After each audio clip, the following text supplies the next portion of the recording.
She assumed I'd wait. She figured I'd come running like I had before. But the moment she chose herself instead of us, I didn't follow. I didn't plead with her to stay.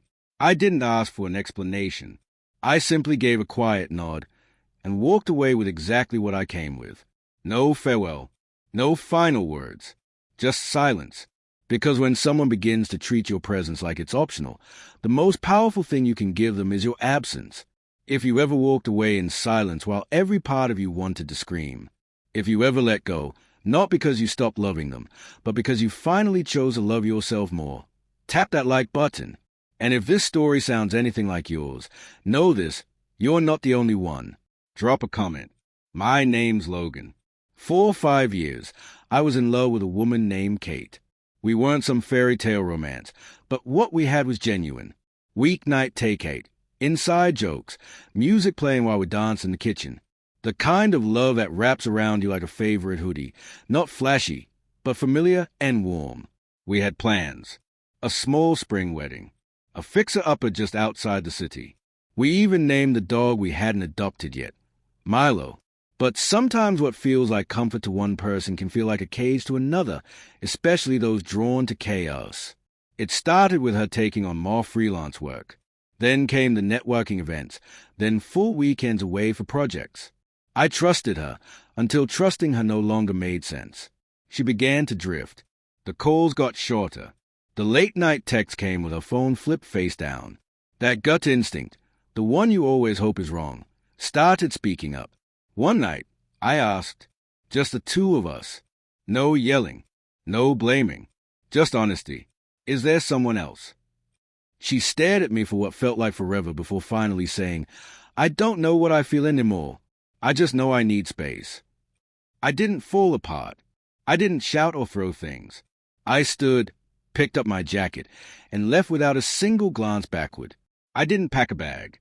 Just grabbed the essentials, some clothes, my toothbrush, and my peace of mind. I rented a room from a friend 2 towns over. I told no one what had happened. When people asked, I just said I needed a fresh start. But truthfully, I was breaking quietly on my own. The nights were the hardest, not because I missed her, but because I missed who she used to be, before she forgot how to cherish what she once prayed for. I cut ties completely. Didn't check her social media. Didn't ask mutual friends. Didn't send the just thinking about you text. Because here's what I understood. Something many don't realize until it's too late. If you return to someone who shattered you and they haven't taken responsibility, they'll do it again. Only this time, it'll hurt slower and deeper. Month 4 was a rock bottom.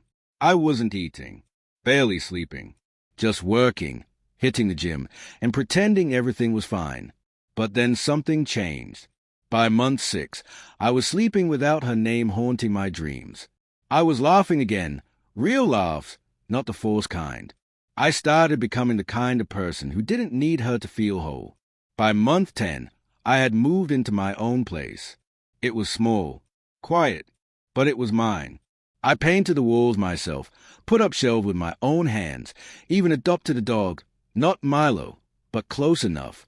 Then, almost exactly 1 year after she said, I need space, she came back. It was a Sunday. I had just returned from a run. Earbuds in, drenched in sweat, unlocking my front door when I heard it. Logan. I turned. There she was.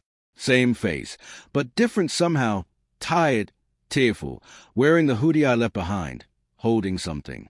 A photo. A picture of us at the lake, laughing before it all fell apart.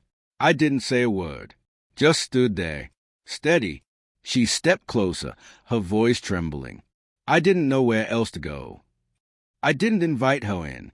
She looked at me, really looked. I thought I needed space, but what I needed was you. She held up the photo. I've kept this by my bed for months. Told myself I'd reach out. I just didn't think I deserved to. She wiped her eyes. He wasn't who I thought he was. Exciting, spontaneous, and gone the moment things got serious. You were home, she said, and I walked away from that. For a brief second, everything came rushing back. The love, the ache, the shared history.